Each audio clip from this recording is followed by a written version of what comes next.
Let's face it, few home issues are as frustrating and panic-inducing as a leaking septic tank. It's messy, dangerous, and can't be put off, no matter how badly you want to.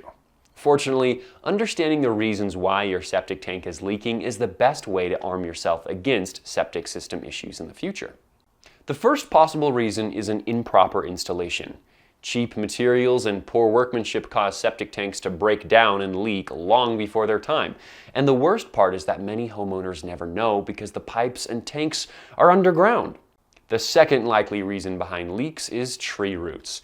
They can grow into small cracks, making them wider and eventually causing your tank to crack and leak. It's no secret that tree roots cause major issues here in Walnut Creek, California. The third possible reason is corrosion or rust, which is common with old septic tanks and causes leaking. When your old septic tank is past its prime, trust Avalon Rooter for professional services and unbeatable workmanship in the East Bay area. We get the job done right the first time.